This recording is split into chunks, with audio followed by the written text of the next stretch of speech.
அவருக்கு அப்புறம் வரேன். சசி ரொம்ப நல்லா பேசியிருக்காரு. நான் வந்து சொல்லுவேன்னு என் குரல் மாதிரியே பேசினார் பாருங்க. என் குரலை விட அவர் குரல் அல்ல.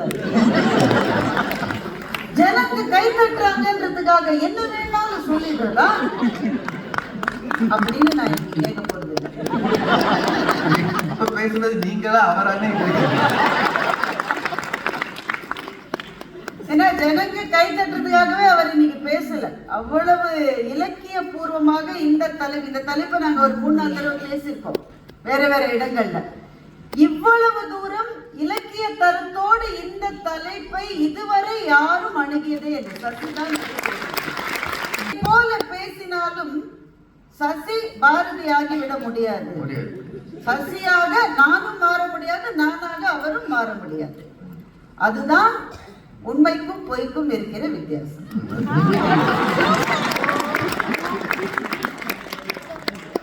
ஆனா ரொம்ப சீரியஸா பேசிருக்காரு. நான் முதல்லயே அதுக்கு பதில் சொன்னா நானும் சீரியஸ் ஆயிடுவேன். சாதாரணமாவே நான் சீரியஸா போயிடுவேன். அதனால அவங்க அந்த அணியில அந்த ஆர்டர்ல இருந்தே வரலாம். இந்த கௌசர் பாரதி தம்பி நல்லா பேசினாரு. எங்க ஊர் டிஎம் கிருஷ்ணா மாதிரி இருக்காரு பாக்குறது. பாடட்டுமே விடுங்க. அவங்க வந்து அவர் சொல்றாரு, அவங்க போய் சொல்ற அணியா, நாங்க வந்து ஹரிச்சந்திரன் வீட்டுக்கு பக்கத்துல இருக்கிறவங்க நாங்க 3 பேரும். இந்த ஹரிச்சந்திரன் கதை மகாபாரதத்துல வருதுங்க. மகாபாரதம் எழுதி 4500 வருஷம் ஆகுது.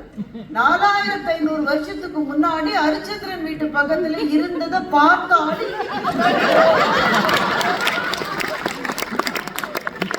சில பேர் அப்படியே இருக்காங்க. 1000 வருஷம் மகாபாரத காலத்துல லுங்கி கட்டி உட்கார்ந்து அவங்க மனைவி வந்து அவரை தம்பிட்ட கேக்குறாங்களா, இந்த ட்ரெஸ் நல்லா இருக்காங்க. இந்த காலம் முடிஞ்சிருச்சு. எந்த மனைவியாவது கடவுளுக்கு போய் ட்ரெஸ் நல்லா இருக்கு.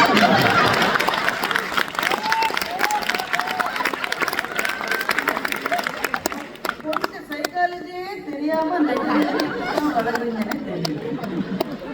மனைவி கேட்பாங்க கணவர்கிட்ட, எங்க ப்ளூ ட்ரெஸ் போட்டுக்கிட்டா ரெட் ட்ரெஸ் போட்டுக்கிட்டா? கணவர் சொல்லுவாரா, ப்ளூ ட்ரெஸ் போட்டுக்கோ. சரி ரெட் ட்ரெஸ் அந்த ஆளுக்கு அவ்வளவுதான் தெரியும்ன்றது இருந்தாலும் ஒரு மரியாதைக்கு கேட்டு. அப்புறம் அவரு அதனால இதெல்லாம் ரொம்ப காலமா சொல்லிட்டு இருக்கீங்க பட்டிமன்றத்துல, போர் அடிக்குது. அதெல்லாம் நாங்க கேட்கவே மாட்டோம். எங்களுக்கு இந்த ட்ரெஸ் நல்லா இருக்கான்னு யாரை கேட்கணும்னு எங்களுக்கு தெரியும். அந்த ட்ரெஸ் நீங்களாம் கேட்க. மேனேஜர் கேட்டாரா, தம்பி ப்ராஜெக்ட் எப்படி போயிட்டு இருக்கு? போய்கிட்டே இருக்குன்னு இவர் பதில் சொல்லியிருக்காரு. போய்கிட்டே இருக்குன்னு சொல்றது ப்ராஜெக்ட் இல்லை, அவங்க வேலை. இதே மாதிரி மேனேஜர் சொல்லிட்டே இருந்தா சீக்கிரமே போயிடும். அப்புறம் மனைவியோட தங்கையும் இருக்கும்போது யார் அழகுன்னு கேட்பாங்க. சார் எவ்வளவு நாள் சார் இந்த மாதிரி பேசிட்டு 2 பெண்களை பார்த்த உடனே பியூட்டி கான்டெஸ்ட் நடத்துவீங்க. ஒரு பெண்ணுக்கு இருக்கிற அவளுடைய உடல் ரீதியான அழகு ஒண்ணுதான் அவளுக்கு தெரியுமா? அவளுக்கு மூளை இருக்கு, அவளுக்கு அறிவு இருக்கு, அவளுக்கு ஆன்மா இருக்கு.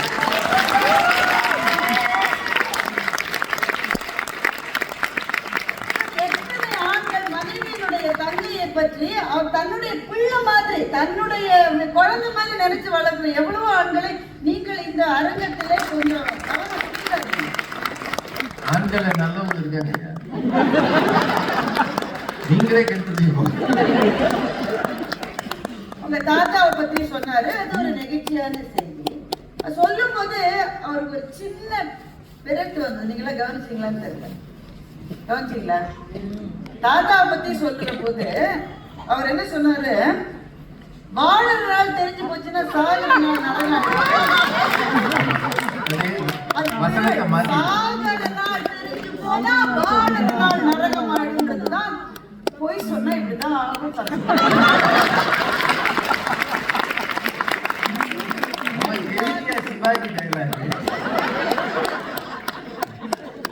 அதுக்காகத்தான் நாங்க 3 பேர் அடிச்சுக்கிறோம். போய் சொல்லி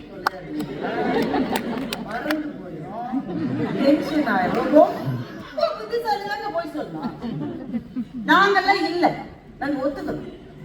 ஏன்னா யார்கிட்ட என்ன போய் சொன்னோம் நினைவு வச்சு கரெக்டா அதை வந்து ரிப்பீட் பண்ணோம். இப்போ அந்த தங்கச்சி இருக்கு, அது கிளம்பவே இல்லை. அதுக்குள்ள ஆர்கனைசர் 4 மணி கேட்டிருக்காரு. அது அப்பதான் செகண்ட் கோட்டிங் மேக்கப்ல இருக்கான். ஆனா அது ஷார்ஜா இருக்கு. அது சொல்லிட்டு பக்கத்துல வந்துட்டேன்னு சொல்லிடு. போனை வச்ச உடனே இங்க இருக்கிற வேற ஏதோ ஒரு ஃப்ரெண்டு போன் பண்ணிடு. அப்ப என்ன சொல்லும்? கிளம்பவே இல்லை. கிளம்பவே இல்லைன்னு சொன்ன ஃப்ரெண்டும் ஆர்கனைசரும் இவங்க வர்றதுக்கு முன்னாடி மீட் பண்ணிட்டா என்ன தேர்ட் கோட்டிங் ஆயிடும்.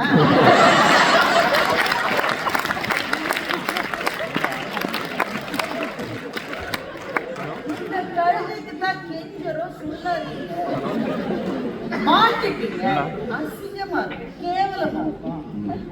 அடுத்த பட்டிமன்றத்துல கூப்பிடுவாங்கன்னு நினைக்கிறீங்க? 8 கோட்டிங் ஆனாலும் போட்டு வீட்டிலே இருக்கு. காரைக்குடியிலே இருங்க.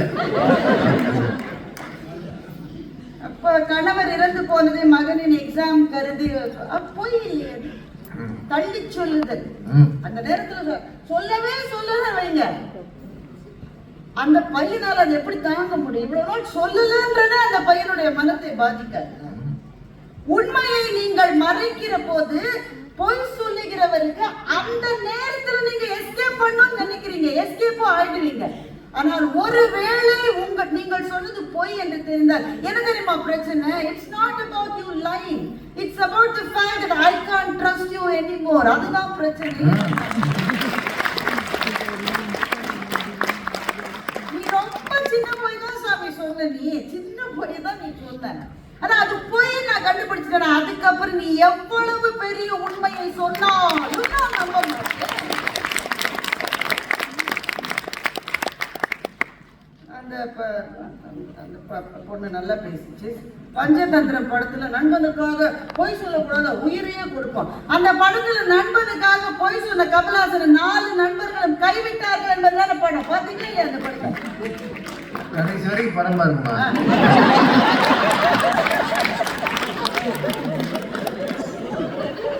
இதுல என்னவோ பெரிய படத்தை பார்த்து தத்துவம் பஞ்சதந்திரம் எல்லாம் பாக்குறதே வந்து ஜாலிக்காக. அதுல இருந்து வாழ்க்கை தத்துவங்கள் எல்லாம் நீங்க தேடணும். அந்த அம்மா சொல்றாங்க அவங்க எல்லாம் தியாகிகளும். கவனிச்சீங்களா இல்லையா? அவர் தான் தியாகி. காட்டு ஓட்டு கொடுத்தாரு. அவங்க சொன்னாங்க நாங்க 3 பேரும் தியாகிகள் தங்களை சொல்லிட்டாங்க. நான் சென்னைக்கு போன உடனே சொந்த காசு செலவழிச்சு மவுண்ட் ரோட்ல அவங்க 3 பேருக்கு செலவழிக்கிறேன். தியாகிகள் இருக்கிற சில பார்த்தா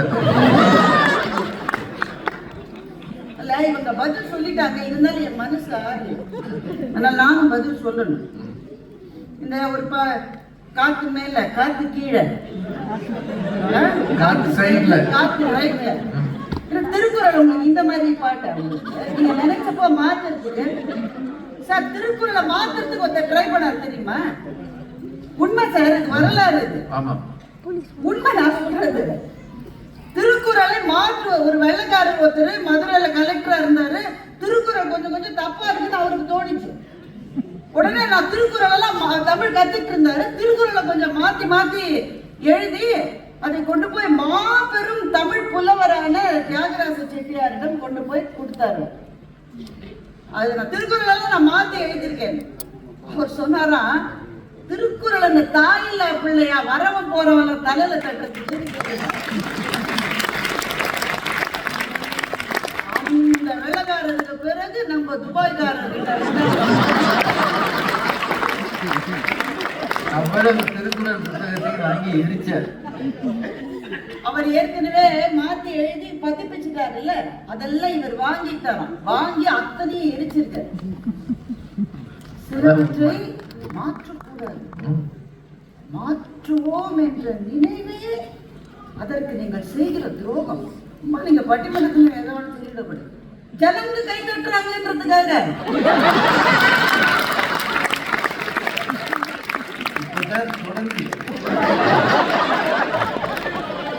பொய்மையும் அந்த உண்மைதாங்க அங்க முக்கியம். திருக்குறளை படிக்கிற படிப்பு பொய்மையும் லை ஆல்சோ அப்படின்றப்பவே என்ன அர்த்தம்? உண்மைக்கு அது ஒரு நாளும் சரிசமமாக வர முடியாது என்று அர்த்தம். இப்போ பொய்மையும் வாய்மை எடுத்து புரை தீர்ந்த நன்மை என்ன பயந்துருக்காங்க தெரியுமா? அவங்க எங்க நடுவரை சுள்ளான்னு சொல்லி ஒரு பெரிய அப்படியே மறந்துட்டாங்க.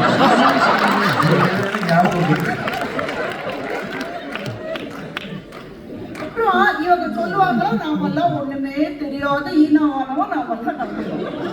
அவர் கடவுரை 2வதுல ரோல் எடுத்துட்டு இவங்க சொல்லுவாங்க, நான் 12 வருஷம் முன்னாடி என் புருஷன்கிட்ட நான் சொன்னேன், நீங்க காபி போட்டா தான் நாளே நல்லா இருக்கும், டேயே நல்லா இருக்கும், டேயே நல்லா டீயே நல்லா இருக்குனாலும் அவர் 12 வருஷமா ஏன் தெரியுமா காபி போடுறாரு? நீங்க போடுற காபியை சாப்பிட முடியாது. பக்கத்துல இருக்கிற பிள்ளை எல்லாம் கை தட்டுறாரு.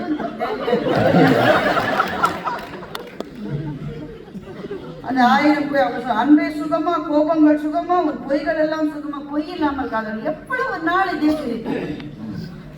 காதல் என்றால் பொய், காதல் என்றால் பொய்யில ஆரம்பிக்கிற எதுவும் நல்லா இருக்குன்னு சொல்லு.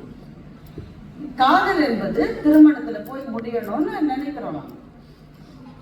ஒரு உறவினுடைய தொடக்கமே பொய்யாக இருந்தால் அந்த உறவு எப்படி நன்றாக இருக்கும் என்று நான் உங்களை கேட்கிறேன். எப்படி சரியா இருக்கும்? ஜெயகாந்தனை பற்றி சசி சொல்லுகிறார். உங்கள் உண்மை ஒன்று எனக்கு அவ்வளவு பெரிய விஷயம். அந்த ஜெயகாந்தனை நேரம் நான் பார்த்திருக்கேன். ஜெயகாந்தன் ஒரு மேடையில் சிங்கம் போல உரையாற்றிக் கொண்டிருக்கிறேன். நான் உட்கார்ந்து பார்த்துட்டு இருக்கேன். கேள்வி பதில் நேரம். ஜெயகாந்தனிடம் ஒருவர் கேட்கிறார். அப்போது ஒரு கவிதை வந்தது. அந்த கவிதை ரொம்ப பிரபலமான கவிதை. கவிதைக்கு பொய் அழகு அப்படின்னு அந்த பாட்டுல ஒரு வரி வரும். கவிதைக்கு பொய் அழகு என்று சொல்லுகிறார்களே ஜேகே, அதை பற்றி என்ன நினைக்கிறீர்கள்? ஜெயகாந்தன் அடுத்த நொடி சொன்னது, உள்ளத்தில் உண்மை ஒளி உண்டாகில் வாக்கில் ஒளி உண்டாகும் என்று மகாகவி பாரதி சொன்னாரே, அதுதான் கவிதை என்று ஜேகே பதில் சொன்னார். நான் காட்சி அந்த அரங்கத்துல நான் இருந்தேன். உண்மை அவ்வளவு முக்கியமானது இல்லையா? உங்களுடைய நம்பிக்கை என்கின்ற அந்த அந்த அந்த மேகத்தை, அந்த பபுளை வந்து நீங்க பெருக வச்சுட்டே இருப்பீங்க. ஆனா என்னைக்காவது ஒரு நாள் அந்த பபுள் உடைஞ்சிருச்சுன்னா, அந்த பபுளை ஏற்படுத்தின உங்களுக்கு இந்த சமூகத்துல என்ன மரியாதை இருக்கும் என்று நீங்கள் யோசித்து பாருங்கள். எங்க ஊர்ல ஒரு கம்பெனி இருக்கு, பேரு சத்தியம். கம்பெனி பேருங்க பேலன்ஸ் ஷீட் முழுக்க போய் அது முதல் தடவை பண்ணிடப்போ அவர் என்ன நினைச்சு, எனக்கு தெரியாது, அந்த கம்பெனி சிஇஓல எனக்கு தெரியாதுங்க, நான் ஒரு அசம்ஷன்ல சொல்றேன். அவர் என்ன நினைச்சுப்பாரு, சின்ன போய் தானே, ஷேர் ஹோல்டர்ஸின் மனம் கொஞ்சம் போயிருந்தால் என்ன தவறாகிவிடும். அதுதான் சசி விரும்புறாரு. உண்மை ஒண்ணு எனக்கு ரொம்ப பெருசு இல்ல, நாங்க என் நம்பிக்கை தான், ஷேர் ஹோல்டர் நம்பிக்கை வச்சு வாங்கினா சார். என்ன தெரியுமா பிரச்சனை? அவங்க சின்ன சின்ன பொய்கள்ல கழுத ஒரு பொய்யோட நிக்காது, அதுதான் பிரச்சனை. அவர் முதல்ல பேசின தம்பி சொன்னார், பாட்டியை சாகடிக்காதவங்க நம்மள யாராவது இருக்க முடியுமா? தாத்தாவை சாகடிக்காத யாராவது இருக்க முடியுமா? ஒரு கம்பெனில என்னாச்சுன்னா, ஒருத்தர் அவங்க மை கிராண்ட் மதர் எக்ஸ்பயர்ட்னு சொல்லி லீவ் கேட்டார். ஏன்னா அந்த கிராண்ட் மதர் ரொம்ப நாள் முன்னாடியே அவங்க போயிட்டாங்க, அதனால ஏற்கனவே இறந்தவங்க தானே சொல்லி கிராண்ட் மதர் எக்ஸ்பயர்ட் சொல்லி லீவ் கேட்டார். அடுத்த நாள் அவருடைய தாத்தா யாரு லீவ் கேட்டாரு, அவருடைய தாத்தாவை கூட்டிட்டு டாக்டர் வீட்டுக்கு போன போது அதே மேனேஜர் அதே டாக்டர் வீட்டுக்கு வந்துட்டார். உடனே இவர் தாத்தாட்ட வந்து, மேனேஜர் கொஞ்சம் லூசு பையன் அவன்கிட்ட பேசுறாரு. அந்த தாத்தாக்கள் பாட்டிகள் எல்லாம் சுலபமா எடுத்துக்கொள்ளும், நீங்க அதுலதான் இருக்கீங்க, இருந்தாலும் சுலபமா எடுத்துக்கொள்ளும். நம்ம விட அவங்க ரொம்ப புத்திசாலி. உடனே அந்த தாத்தா நேர போய் மேனேஜர்கிட்ட, நீங்க தான் என் பேரனுடைய மேனேஜரா, உங்களை பத்தி அவன் எதுவும் சொல்றானே அப்படின்ட்டு. இந்த மேனேஜருக்கு இப்பதான் மனைவியை இழந்தவர் இவ்வளவு கம்பீரமாக பேசுகிறாரு. உடனே அவர் கையை பிடிச்சிட்டாரு, so sorry about your loss. உடனே இவர் தாத்தா வேற நீ சொல்றது தெரியுதான்,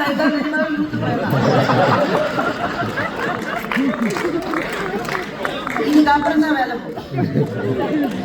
அப்புறம் தான் பொய்கள் என்பது ஏன் பிரச்சனைன்னு நாங்க சொல்றோம் தெரியுமா?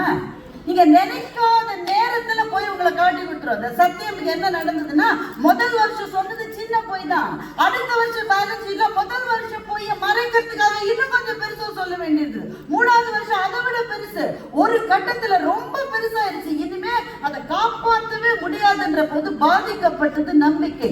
சில நம்பிக்கைகளை காப்பாற்றுவதற்காக கூட பொய்யை சொல்லாதீர்கள் என்று சொல்லுவதற்காக நாங்கள் 3 பேரும் இங்கே வந்திருக்கிறோம். இளைதாக முள்மரம் கொல்க, வள்ளுவர் சொன்னார். முள்ளு செடி சின்னதா இருக்கும் போதே நீ அதை அழிச்சிடுற, கடையினர் கை கொள்ளும் காய்ந்த விடத்து ரொம்ப பெருசாயிடுச்சுன்னா உன்னால அதை கண்ட்ரோல் பண்ண முடியாது. அவர் சொன்னது பொய்க்காக நான் சொல்றேன். பொய்ய சின்னதா இருக்கும் போது சொல்லாத, ரொம்ப பெருசா வளர்ந்துருச்சுன்னா அதை உன்னால கண்ட்ரோல் பண்ணவே முடியாதுன்னு வள்ளுவர் சொன்னாருன்னு நான் சொல்றேன். இதுக்கு அந்த அம்மா வந்து எப்படி சொல்ல போது, திருக்குறள் எப்படி மாத்த போது. லேபரஸை பத்தி நீங்க சொன்னீங்களேம்மா, நாங்க ஒரு தடவை ஃபிளைட்ல வந்த போது எங்களோட ஒருத்தர் டிராவல் பண்ணார். அவர் ரொம்ப வருஷம் கழிச்சு ஊருக்கு வந்துட்டு திரும்பி இங்க வந்துட்டு இருக்காரு. அவர்கிட்ட நாங்க பேசிட்டு இருந்தோம், எவ்வளவு வருஷமா இங்க இருக்கீங்க? சும்மா 14 வருஷம் ஆச்சு அப்படின்னு அவர் சொன்னார். 14 இயர்ஸா? எல்லாரும் ஒரே ஒரு விஷயத்துக்கு தான் வருவோம். 3 வருஷத்துல பணம் சம்பாதிச்சு ஊர்ல கடன் அடைச்சிட்டு நிம்மதியா திரும்பி போயிடலாம் தான் வருவோம். ஒருத்தர் கூட 3 வருஷத்துக்கு திரும்பி போனது இல்லைன்னு, ஒருத்தர் கூட 3 வருஷத்துக்கு திரும்பி போனது இல்லைன்றது உண்மைதானே? அது உண்மைதானே? என்ன காரணம்? அவனுக்கு மாத்திரம் இளமை இல்லையா? அவனுக்கு வாழ்க்கை வாழ வேணாமா? 17 வருஷமா இந்த வெயில் காட்டிலே அவனுடைய இளமை காய்கிறது. அந்த மனுஷனுக்கு ஒரு நியாயம் வேணாமா? அந்த நியாயம் ஏன் கிடைக்கிறது தெரியுமா அவனுக்கு? ஊர்ல இருக்கிறவங்க அந்த பணத்தை சரியா பயன்படுத்த மாட்டாங்க. அவர் சொன்னார், கடன் அடைக்கிறதுக்கு தான் தங்கச்சி நாங்க வந்தோம், கடன் அடைக்கிறத விட்டுட்டு இவங்க டிவி வாங்குறாங்க, வீடு கட்டுறாங்க, அதை செய்யறாங்க, இது செய்யறாங்க, திரும்ப திரும்ப நான் வரும்போது இன்னும் ஒரு 3 வருஷம்டா தம்பி, இன்னும் ஒரு 3 வருஷம்டா தம்பின்னு எங்க கடன் அடையவே அடையாது. அப்போ நீங்க என்ன செய்றீங்க? உங்களுடைய கஷ்டங்களை நீங்கள் மறைத்துக் கொள்ளுகிற போது நீங்கள் தியாகி ஆகிறீர்கள். தியாகியாகி நம்மளை பர்மனண்டா இங்கே வெயில்ல ஒருத்தர் வைக்காம இருக்கணும்னா உண்மையை தயவு செய்து சொல்லுங்கள் என்று சொல்லுவதற்காக நாங்கள்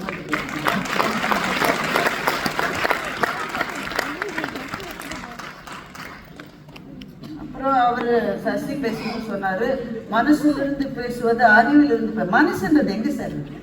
அறிவின் ஓரத்துல எங்க இருக்கு மனசு? ரொம்ப நாளா சொல்லிட்டு மனசுல சொல்றோம், அங்க இருக்கு இதயம், அது ஒரு மசில், அவ்வளவுதான். மனசு வேற அறிவு வேற எல்லாம் கிடையாது சசி, எல்லாம் ஒண்ணுதான், எல்லாம் ஒண்ணுதான். நமக்கு இருப்பது அறிவு மாத்திரம் தான். அந்த அறிவை செம்மாந்த முறையிலே பயன்படுத்தி அதிலிருந்து வருகிற சொற்கள் உண்மை சொற்களாக இருந்தால் உறவுகள் காயப்படாமல் இருக்கும். Face the fact. ஏன் தெரியுமா நீங்க 3 பேர் சின்ன சின்ன பொய்களுக்கு சப்போர்ட் பண்றீங்க? சின்ன சின்ன பொய்களை சொல்ற எல்லாரும் அந்த நேரத்துல தன்னை காப்பாத்திக்கிறதுக்காக ஓடி போறோம். அந்த நேரத்துக்கு எஸ்கேப், அவ்வளவுதான். ஆனால் அந்த சின்ன சின்ன பொய்களை சொல்லாமல் அந்த நேரத்துல ஒரு தைரியத்தோட நீங்க இருந்தீங்கன்னா உங்க மனசுக்குள்ள ஒரு லிபரேஷன் கிடைக்கும். அதனுடைய சுவையை எப்பவாவது நீங்க 3 பேர் அனுபவிச்சு பார்த்துருக்கீங்களா? ஒரு விடுதலை கிடைக்கல. ஒரு உண்மையை சொல்லுவது என்பது ஒரு விடுதலை, ரிலீஃப், ஒரு ரிலீஃப். அது வேணாமா உங்களுக்கு? இந்த பொய்யின் அழுத்தத்திலேயே வசந்த கால காற்றில வீடு, வசந்த காலமே கிடையாதுங்க துபாயில. எங்க இருக்கு? நீங்க செயற்கையா உருவாக்கலாம். இந்த செயற்கை வேண்டாம் என்று நாங்கள் சொன்னால் அவர் உடனே சொன்னாரு, லைஃப் இஸ் பியூட்டிஃபுல். அந்த படத்தெல்லாம் நீளமா சொல்றாரு, கதையே சொல்றாரு, கிளைமாக்ஸ் வரைக்கும் வந்துட்டாரு. சரி, கடைசியில அந்த படம் வரல. நாசி படம் இவர் கதை. அந்த கதையில சரியா அப்பாவை கேஸ் சேம்பருக்கு கூட்டிட்டு போகும்போது மிகச்சரியாக தமிழ் சினிமால கடைசி சீன்ல போலீஸ்காரர் வர மாதிரி மிகச்சரியாக நேசப்படைகள் வெற்றி பெற்று. நேசப்படைகள் வரலையா? 6 மாசம் கழிச்சு வந்தாங்க. அந்த பையன் என்ன ஆவான்?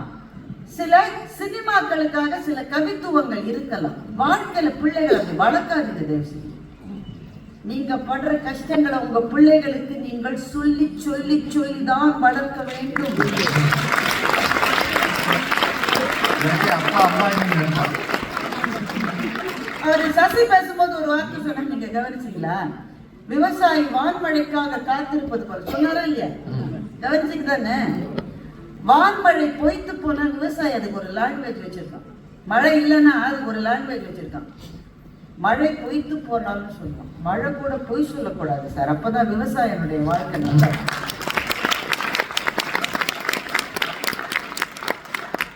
ரொம்ப போயிட்டு மகுடேஸ்வரனுடைய கவிதையெல்லாம் இது மட்டும் தமிழ் பட்டிமன்றங்கள் காணாத கவிதையெல்லாம் அரங்கேற்றிருக்காரு. வாழ்த்துக்கள். இடக்கரடக்கல் என்ற அழகான சொல்லை பயன்படுத்தினார். அது ஒரு யூஃபெமிசம். யூஃபெமிசம்ன்றது என்ன சார்? பொய்க்கு இன்னொரு பேர் சார், அவ்வளவுதான் sir. Euphemism is another euphemism for lying, அவ்வளவுதான். எங்க பாஸ் கிட்ட நாமெல்லாம் சொல்லுவோமா, உங்களை மாதிரி ஒரு பெரிய ஆள் கிடையவே கிடையாது சார். இந்த உலகத்தில் மிகப்பெரிய கம்பெனிகள் கவிழ்ந்ததற்கும் மிகப்பெரிய அரசர்கள் அழிந்ததற்கும் காரணம் சசிகுமார் மாதிரி பக்கத்துல இந்த பாஸ் நீங்க தான் பாஸ் கரெக்ட் சொன்னாங்க.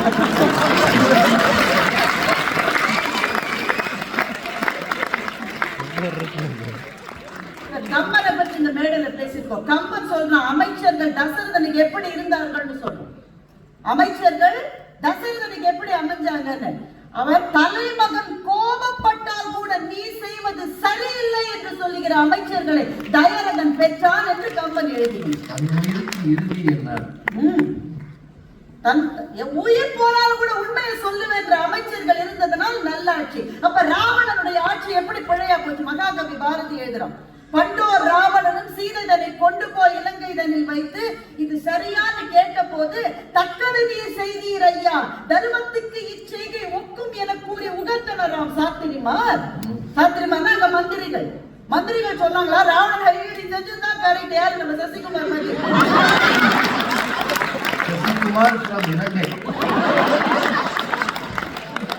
தக்கடுவீர் செய்தீர் ஐயா, தர்மத்துக்கு இச்செய்கை ஒக்கும் என கூறி உகந்தனராம் சாத்திரிமார். அடுத்தலை மகாகவி போட்டான், பேயரசு செய்தால் பிணந்தினும் சாத்திரம்.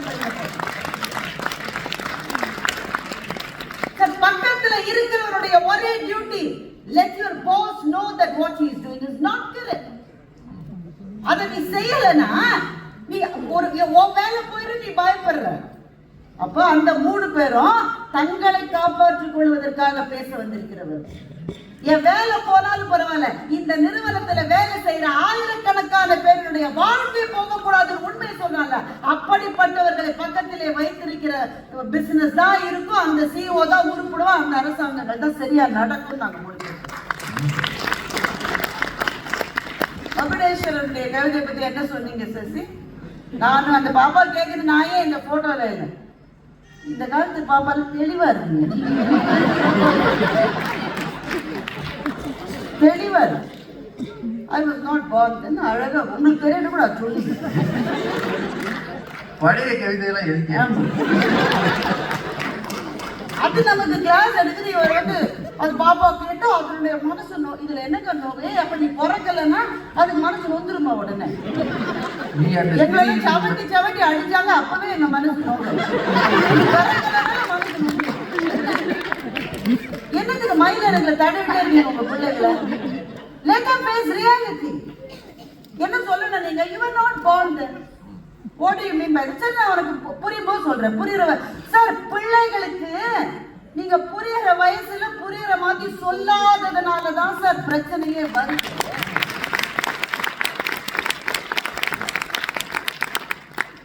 மகுடேஸ்வரர் கவிதை நல்லா தான் இருக்கு. நீங்க உங்க வீட்டுல இங்க எல்லாரும் அந்த பாப்பா இருக்கு, அது கேக்குது. நான் ஏன் போட்டோ ஆல்பம் உடனே அவர் சார், நான் உன் தாயின் கையை பற்றி அந்த கலகலத்திலே நீ இருந்த இந்த கொடுமைக்கு தான் அப்பா உன்னோட நான் பேசுறேன்.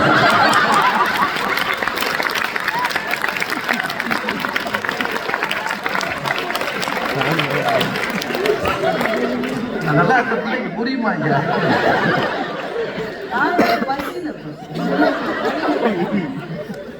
மகுடேஸ்வரன் கவிதை பொய்ன்னு உங்களுக்கு யார் சொன்னது சசி? அந்த மகள் தான் என் வாழ்வின் விளக்கு என்று சொல்லுகிறார். இதை விட பெரிய உண்மை உலகத்திலே இருக்கவே முடியாது. எல்லாத்தையுமே கவித்துவமா சொன்ன நேரம் ஆகாது, நமக்கு கடுப்பா இருக்குமா? புலவர் சொன்னதும் பொய்யே பொய்யே. கண்ணதாசன் காதல் ஒன்றுதான் மெய்யே மெய்யேன்னு சொல்ற. காதல் ஒன்றுதான் மெய்யே, காதல் ஒன்றுதான் மெய். உங்கள் வாழ்க்கையில் இருக்கிற பாக்கி எல்லாம் பொய், காதல் ஒன்றுதான் மெய். கொஞ்சம் வயசானவங்களுக்கு நான் சொல்றது நல்லா புரியும். பணம் பணம் பணம்னு ஓடிட்டாங்க, பதவி பதவி பதவின்னு ஓடிட்டாங்க. அந்த கார் போதாது அடுத்த காரு, அடுத்த கார் போறாது அடுத்த காரு. சச்சா வீடு கொஞ்சம் கம்மியா இருக்கிற மாதிரி இருக்கு, ஒரு வில்லா வாங்கிடுவான். அது என்னங்க எங்க வில்லால வாங்குறாங்க, அந்த மாதிரி தலையாடு. ஏதோ ஒன்றுலயே வீடெல்லாம் கட்டுறாங்களாங்க. எது வாங்கினாலும் போதாதுன்னு ஒரு ஆள் ஓடிட்டே இருக்காருங்க. எல்லாம் அவருக்கு உண்மையா தோணுது. பணம் பதவி வீடு வில்லா கார் எல்லாம் உண்மையா தோணுது. கொஞ்சம் வயசான பிறகுதான் தெரியுது வாழ்க்கையில இது எதுவுமே உண்மை இல்லை, பாட்டிதான் உண்மை. இந்த அடி வந்தாலே பாட்டி பக்கத்துல இருக்காங்கல்ல, அவங்க ஒரே ஒரு ஆள் தான் வாழ்க்கையில எந்த கஷ்டத்திலயும் கூட இருப்பாங்க. நீ பணம் வந்த போது வில்லா வந்த போது 7-8 பேர் சேர்ந்து பாராட்டினாங்களே, அவங்கள காணாம போயிடுவாங்க. கடைசியில அவ ஒருத்தி இருக்கல. அதனாலதான் பாரதிதாசன் புதியோர் காதல் எழுதினார். புதுமலர் அல்லல் காய்ந்த புற்கட்டு அவள் உடம்பு. தாத்தா பாட்டியை பத்தி சொல்ற. புதுமலர் அல்லல் காய்ந்த புற்கட்டு அவள் உடம்பு, சதிராடும் நடையாள் அல்லல் தள்ளாடி விழும் மூதாட்டி, மதியல்ல முகம் அவளுக்கு வரல் நிலம் குழிகள் கண்கள், எது எனக்கு இன்பம் நல்கும் இருக்கின்றாள் என்பது ஒன்றே என்று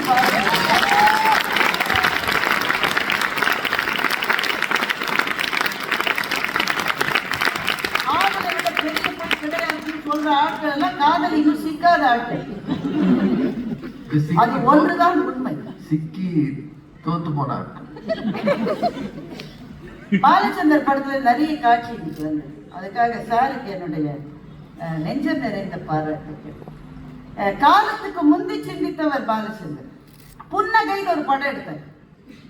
அந்த படம் மிகச்சரியாக இந்தியா சுதந்திரம் பெற்று அந்த 25 ஆண்டு வர்ற அந்த சமயத்துல வந்த படம், சுதந்திரத்துக்கு பிறகு வந்த படம். புன்னகை என்ற படத்தில் சுதந்திரம் வந்த உடனேயே எல்லாரும் சுரண்ட ஆரம்பிக்கிறார்கள். ஒரே ஒருவன் மாத்திரம் உண்மையை சொல்லிக் கொண்டு வாழ்கிறார். அவருடைய வாழ்க்கை என்ன ஆனது என்று சொல்லுகிற படம் தான் புன்னகை. அவன் ஒரு பெண்ணை மணந்து கொள்கிறான். அந்த she happens to be a rape victim. ஒரு பெண்ணை அவன் கல்யாணம் பண்ணிக்கிறான். அந்த பெண்ணு யாராலோ கற்பழிக்கப்பட்டவள். அவளுக்கு ஒரு பிள்ளை இருக்கு. அந்த ரேப் இன்சிடென்ட்னால அவளுக்கு ஒரு பிள்ளை பிறந்தது. கதாநாயகன் அவளை திருமணம் செய்து கொள்கிறான். திருமணம் செய்து கொண்டு வாழ்கிறான். இந்த கதாநாயகனுடைய அப்பா இருக்கார் பாருங்க, அவருக்கு இந்த திருமணம் பிடிக்கல. அந்த கதாநாயகி அவளோட பையன், அந்த பையனை தன் பையனாவே தான் வளர்க்கிறான் கதாநாயகன். அப்பான்னு அவன் இவனை தான் கூப்பிடுறான். இந்த கதாநாயகனுடைய அப்பா இந்த அந்த பெண்ணை பார்த்து கேட்கிறான், எதுக்காக நீங்க 2 பேரும் கல்யாணம் பண்ணிட்டீங்க? என்னோட சம்மதம் கிடைக்கல, எதுக்கு பண்ணிட்டீங்க? அந்த கதாநாயகி சொல்ற, சத்தியத்துக்காகவே அவர் வாழறாரு. அவர் பேரு சத்யா தான். அந்த கதாப்பா ஜெமினி கணேசன். சத்தியத்துக்காகவே அவர் வாழ்ந்தார். அந்த சத்தியத்துக்காக தான் என்ன அவர் கல்யாணம் பண்ணிட்டார். அவன் சத்தியமே தான் பேசினான். உனக்கு தெரியுமான்னு அப்பா கேட்கிறார். எப்பவும் அவர் உண்மைதான் பேசிட்டார், பொய்யே பேசினதில்லை. அப்படி ஒரு ஆளால வாழவே முடியாது. இந்த டயலாக் பாலச்சந்திரன், அப்படி ஒரு ஆளை வாழும். அதைத்தான் 3 பேர் சொல்றாங்க. அப்படி ஒரு ஆளால வாழவே முடியாது. இல்ல அவர் அப்படித்தான் வாழ்ந்தார். சரி, அந்த குட்டி பையனை கூப்பிடுற, உங்க அப்பா யாரு? உங்க அப்பா பேர் என்ன? சத்யா. அவர் அந்த கதாநாயகி பாக்குறாரு, இது உண்மை இல்லை. அந்த குட்டி பையன் சொல்றான், எங்க அப்பாவா சத்யா இருந்தாரு, ஆனா என்னுடைய உண்மையான அப்பா அவர் இல்லைன்றத அவர் என்கிட்ட சொல்லியிருக்காரு.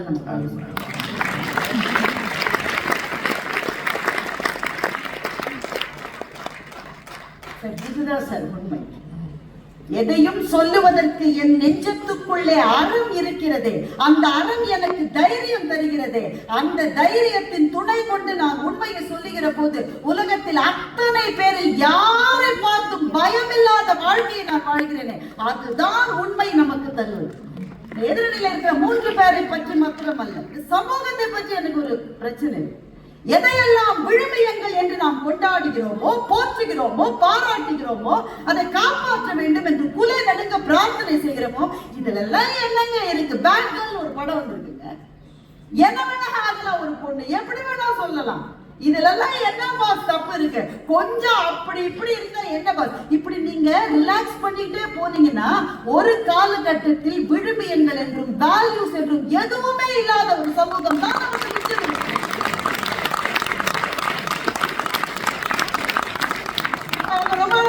பொய்யில என்னங்க சின்ன பொய் பெரிய பொய், நெருப்புல சின்ன நெருப்பு பெரிய நெருப்புன்னு இருக்கா உங்களுக்கு?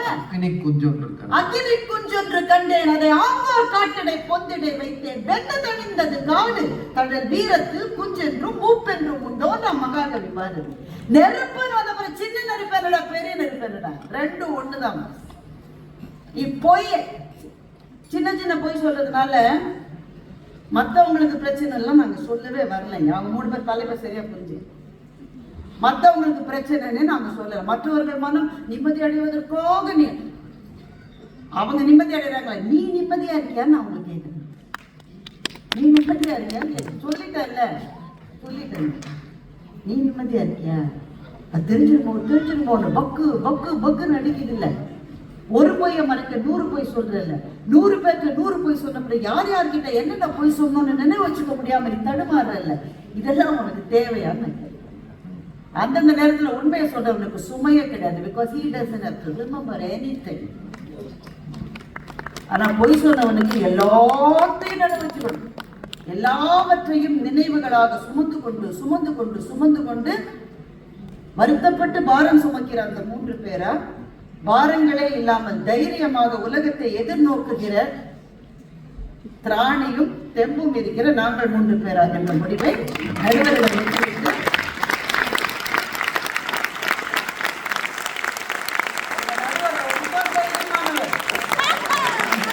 ரஜினிக்கும் விஜய் சேதுபதிக்குமே பொண்ணு கொடுக்க முடியாதுன்னு சொன்னாங்க. தைரியமாக இருக்கிறவர்கள் உண்மை பேசுங்கள், பயந்து பயந்து வாழ்கிறவர்கள் பொய்களை சொல்லுங்கள். நன்றி. பாரதி பாஸ்கர் அவர்கள்